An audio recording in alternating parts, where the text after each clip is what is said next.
Hey there, guys. What's up, everyone? I'm a bit upset because I just recorded a really nice session of this with the legendary story of Choppy the Dwarf, carrying my entire team all the way through a dungeon when we died. The other two people died at the very beginning, getting to the boss, a golem, and then dying horribly. He will forever be remembered. Rip Choppy the Dwarf. Choppy the Dwarf. Oh, he did so well. He had a giant Norse squirrel tooth as a weapon. Choppy, I loved you. Well, anyway, it looks like we're gonna have to start all over and record again. So, welcome everyone to Pixel Heroes Byte and Magic. This is a old school dungeon crawl by the Bitfather, which is a German development studio who, let's just put it this way, if you haven't seen any of the trailers they've made, go see them right now. Remedy that situation immediately because they're hilarious. The guys have a fantastic sense of humor, and the actual game itself carries that humor with it. So let's just start it up. First of all, I'd like to show you there are a ton of unlocks for this game. You can help all of these people on their quests, you get various unlocks, and there are all kinds of heroes to choose from that you will be able to have on your various people with you, and there are tons to unlock, so yeah, I like that. So, the game starts, like many good dungeon crawling stories should, recruiting your heroes in a tavern. So let's do that. There are 3 campaigns to choose from. I don't know all the differences right now because I've only been able to play this one so far. Fools of Radiance, yes, pretty sure everything in this game is a joke. Fools of Radiance is of course Pools of Radiance, and Byte and Magic, you know, you get it. Yeah, Fear and Loathing in Pixton and Stairway to Hell. So let's go to campaign 1. Welcome! And here you go. You are given a random selection of heroes to choose from. You can re-roll them. And you will click on them, boop, and it will show what race and class they are, their starting stats, and the skills that that particular class starts with. The War Mage has a magic missile and a magic sword. And you will also be given a little randomly generated paragraph. The first 2 parts of the paragraph will show you a little stat boost that they're rolled with. In this case, he was conceived and born in a chapel. Oh my. So he has 1 extra faith. And he wrestled a bear yesterday, so he starts with an extra strength. He loves burnt chicken legs, The Hot Pancake is his favorite book, his favorite meal is sweet chicken legs, and he is sexually attracted to hot onions. Again, oh my. So that's the randomly generated little paragraph. Everyone has one of those, and you will hire the heroes, 3 of them, and then go on an adventure. Is that a giant pipe? It is, yes. He is... he's very high right now. So, starting out like this, you will have to try and find the particular... practice cat throwing. The particular party you want to go out with. Ooh, a gadget here. Routinely hit with a book as a child, which gives him extra intelligence. He won a boulder stacking contest. He believes Agony's a furry pig conspiracy, his ex got a restraining order because of his rare chair, he cooks the best oily lasagna, and furry cats are his sworn enemies. You're hired, why not? And basically, you'll kind of have to go through like this. Harry Wood, yes, and hire your guys. So as soon as you're ready, boop, here's what'll happen. They all get very upset that you didn't hire them. And this man walks in and tells you all about this particular adventure. In this case, trying to fight off a cult called the Sons of Dawn, praying to some kind of dark elder being. They're basically like Jehovah's Witnesses, the way they talk to you. It's very funny. And off we go into Pixton. This is where you begin. So, in Pixton, you will be given a little selection of buildings to go into, including this temple where you can buy potions and revive fallen heroes, a library where you can buy spell books for people, and of course a blacksmith where you can, well, that should be obvious. Also, every one of these is someone you can talk to, and the ones with exclamation points have quests for you. You choose one of the quests, and that determines which particular dungeon you'll be headed to. So, if I talk to this man, that's not the man I wanted to talk to. Yes, if I talk to this man, I'll be going to the Stormy Peaks dungeon. So, he needs his tobacco pouch. Or let's see, the other person was over here, right? Yes. Who are you? You have a mushroom on your head. You're very sleepy. Hello, Shroom. The old volcano. Alright, you know what? We'll accept his quest. So that's where we'll be headed. You will be able to, you'll be given a bit of money at first, and some basic equipment. And no potions. So this is your stat screen. Very self-explanatory, I feel. And let's see, we have immunity to burning, which is probably nice for going to a volcano, so we'll equip him with that. We have a lot of fire defense stuff, so that's good. Let's see. Extra dexterity, less faith. Well, he's a huntsman, so the dexterity will be handy for his ranged attacks. Help if I actually... There we go. And let's see. Another extra defense again. Yeah, that ring does nothing, so... Boom! There we go. So I chose a good one to start with, because we have good fire defense. So, I'll go to the blacksmith and make sure my inventory is completely clear so I can carry the most stuff possible back, and see if there's anything I want to buy really quick. So, we'll sell that for a grand total of 1 gold. What a deal! Yeah. And let's see. You have very basic equipment. I'd like to give you maybe a stronger weapon. Ooh. That's pretty nice. We'll buy that. Sell that. And then we'll just keep the money for now and see what we find while we're there. So, we'll give our war mage that. I'll also put the huntsman in the back. Gadgeteer up front, war mage there, huntsman in the back. There we go. And now, off we go. Also, these men are selling exclamation points. Very funny. Har har. So, the way it works is, on your way to your first dungeon, or on your way to any dungeon, you will encounter random events. And you can choose different things to do. And the options that you have sometimes are just random chance what'll happen. You can actually choose the same option and different things will happen multiple times. And also the classes and abilities that you have can change as well, so can change what will happen. Duh. Alright, so that gives us some experience, which is nice. And we'll move on. So on the way to a dungeon and back, you will have all these random events happen. Oh god, occultist. A weird-looking man with snake-like features is standing on the side of the road. Hello there, do you have a moment to talk about the Elder Gods? I told you, the Sons of Dawn are basically Jehovah's Witnesses. So, let's listen to him. Huge monologue about Elder Gods, about how to summon them and enslave everyone on the planet. Glad you listened. First people today that didn't throw rocks at me. Have this brochure. So we get a tiny bit of experience and a spell book. Let's take a look at that. A spell book. Yeah. Oh, it's the first two. It's not just a fireball, it's a blaze. Okay, so let's talk about the itemization in this game. You have your stats, of course. Life, faith, dexterity, strength, and intelligence. And those stats affect these other statistics here. So you have like an attack, an accuracy, a magic, and things like that. And if you want, you can go to this help page. And it will tell you what the attributes do and what all the properties that the attributes affect do. You can also see that there are a lot of status effects in the game. So you can look at that. You can also have it teach you about what all the symbols on the items mean, which I'll explain in a minute. And you have an elemental rock, paper, scissors system, which I like. It's a bit different. The way the elements work in this game is there's actually sort of 10 damage types, you could say. There's the main 5, but you can do magical or physical damage of each kind. So Phoenix is, it's basically fire, air, earth, and water, but it uses the old school style in which air is actually kind of like lightning, and earth is actually more like poison or nature, basically.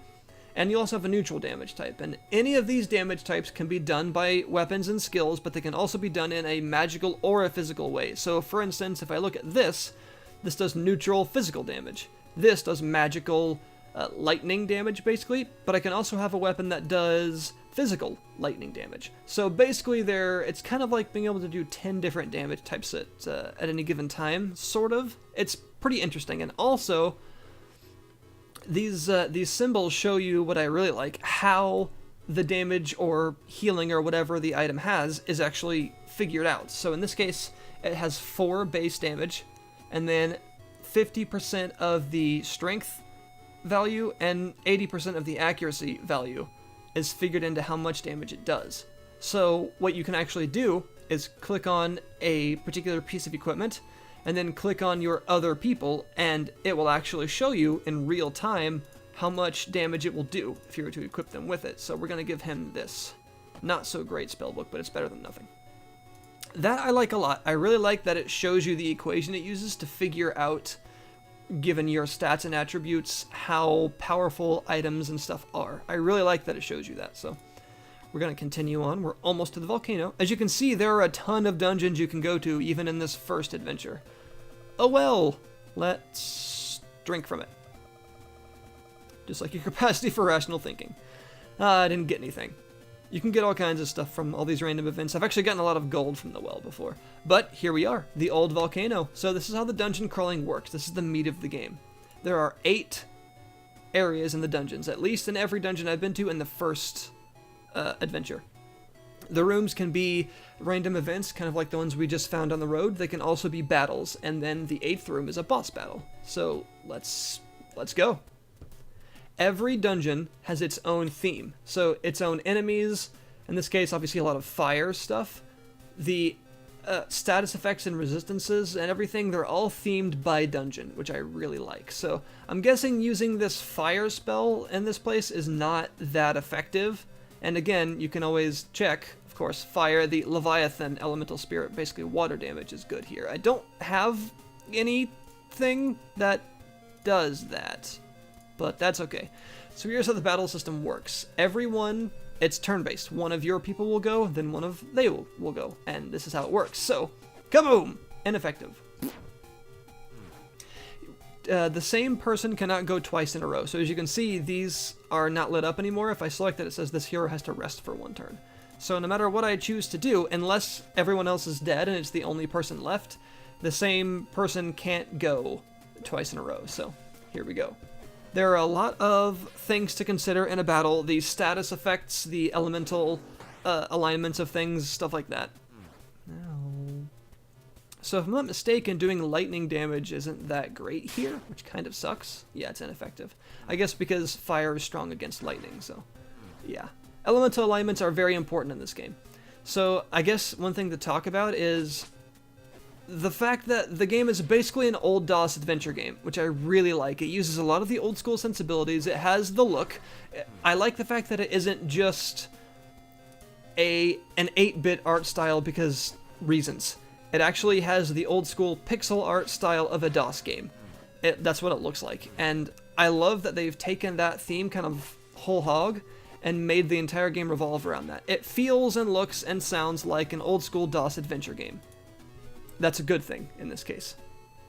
Alright, so a healing spell. I don't have anyone with a lot of faith, which sucks. It's kind of funny if you give someone that's not really good at healing a healing spell and have them use it, they'll be like, meh, I'm not good at this. Your people in the party actually talk a lot about everything you're doing, which I like. Oh, of the nerd. So, yeah, that's actually not a bad item.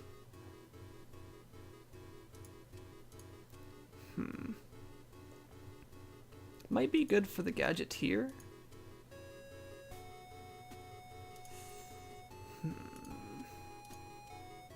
Yeah, because strength matters less, so we'll give you that. Also got a Hauberk of Tedium. Let's see. We'll give it to you. And that's about it. A better fireball spell, although that's only a 1-target spell, which again is not very useful here because everything's fire elemental, so we'll heal you because you're hurt more than others. You could actually use some healing, but yeah. And this is how the game goes. It continues on like this. You'll be exploring, adventuring, making lots of decisions through various random events that will occur, fighting lots of battles, and trying not to be killed horrendously by the bosses. See if we can tranquilize one of the more troublesome individuals. Or just kill him outright. That works too, actually. That was really strong. Jeez. What can the gadget here do? Every class has its own abilities, so so he can actually heal, and it's basically like a protection spell that heals. That's nice. And that's the same thing, only for magic. Alright. Well, we'll do magic missile on this guy. Wow, that's really strong. I love the theme. Also, we should talk about the fact that the music is actually pretty good. The chiptune soundtrack is pretty well thought out. It's very well done. Every single place has its own themes. Every dungeon has its own theme. The buildings in town have their own themes. The inventory screen has its own theme. The town itself has its own theme. There's tons of music in this game. The music is actually very good. And what I have found personally is that every place, the theme really fits quite well. Every dungeon I've been to is themed well by itself, so the actual music for those areas is generally pretty great, which I like an awful lot. Alright, so that's probably a very good replacement. Yeah. Nice. Alright. Keep on going. This game actually can get quite challenging. Oh god. Is that a fire elemental? Yes, it is. The enemies in this game are awesome because there are a lot of, well, ruins the meat, har har. There are a lot of mythological creatures in the game of just all kinds.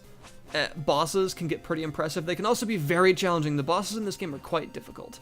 And I guess what I'm really impressed by is the variety in the game. There's just a lot of variety in general. I've kind of fallen in love with this game. There's just so much to it, and the price is so right that it's really hard for me not to appreciate it. The game's only $10. $10. As you saw, there's a ton of unlocks. There's a lot of variety in the enemies. There's a lot of variety in the classes. The actual combat, although simple, is enjoyable with these skills and the fact that there's a ton of loot to choose from. Ton of loot. Oh yeah, lightning isn't very good against these guys, I forgot. And the actual, the game itself carrying this DOS adventure game theme with it so well, I can't help but appreciate. So, this is how the leveling up system works. Every time you level up, of course, if a character is dead, they cease to get experience until you revive them. You level up and you'll be given 2 points to spend. And as you can see, all these numbers show you how much a point will raise that stat. So 1 point in intelligence for this guy will raise it by 4 points total.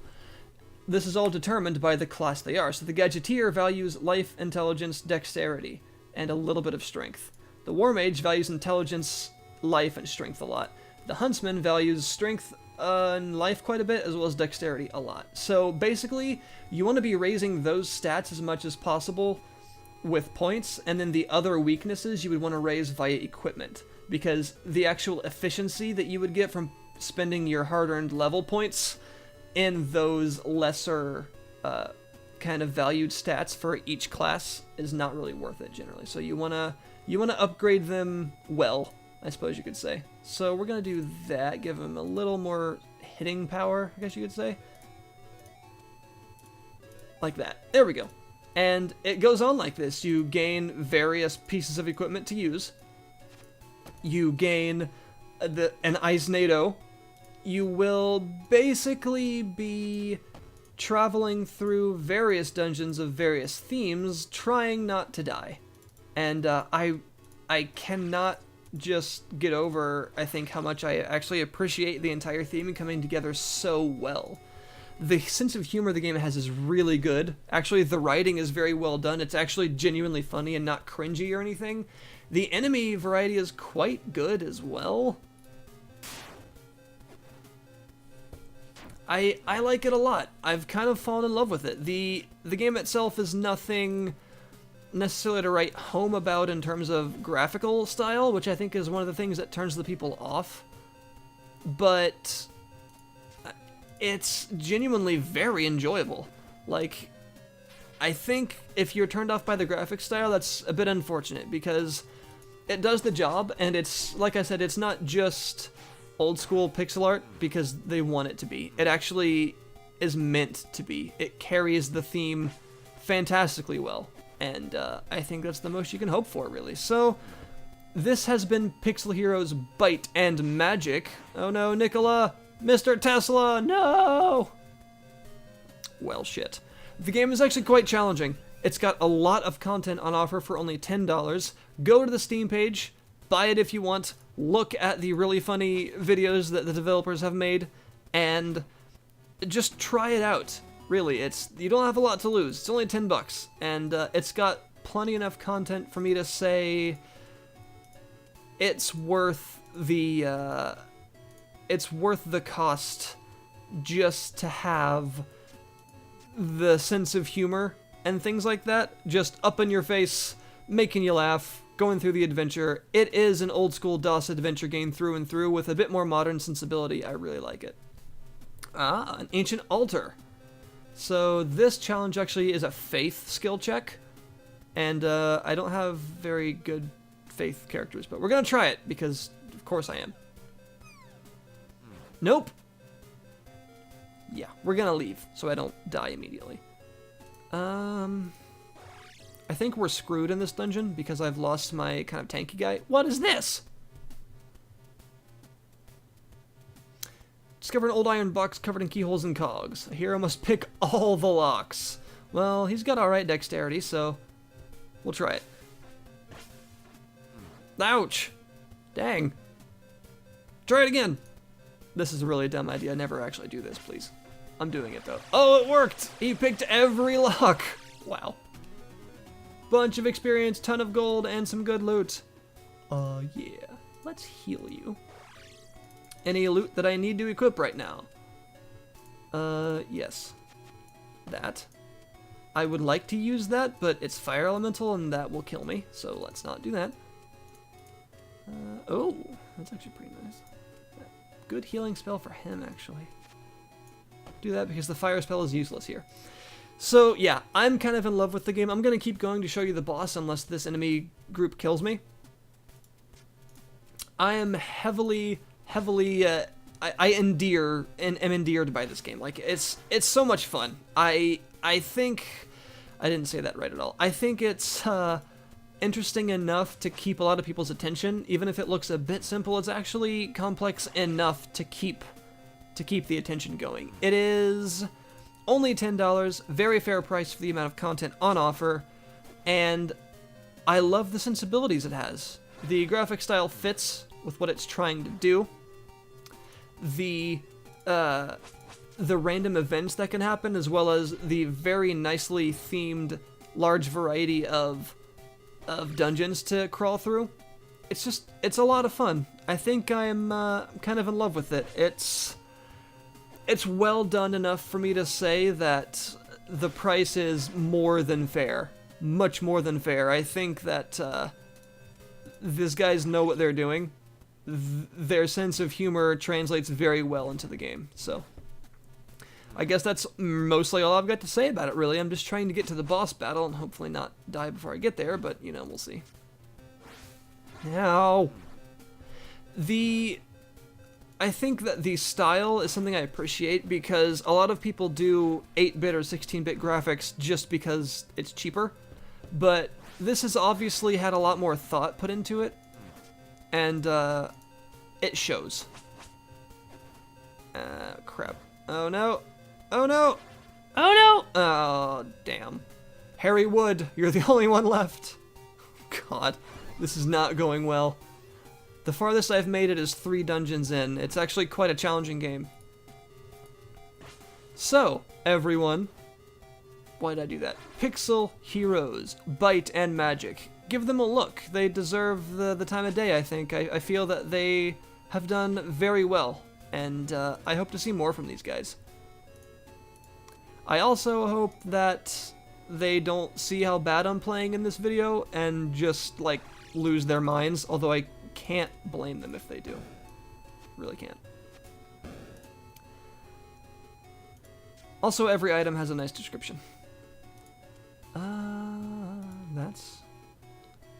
That gives me the defense. Alright, we're just gonna go for it. Alright, boss room. Oh god. Whoa, that looks cool. What is that? You have awakened me. Dance to the fire. No one has ever escaped the volcano and now burned. Crystallisk? Right. Not good. Ow. Ow. Jerk. Yeah, this is not going to go very well, I don't think. I'm pretty sure I'm horrendously screwed. Ow. Very cool boss design, though. The design of the game in general is actually quite good. A lot of enemies...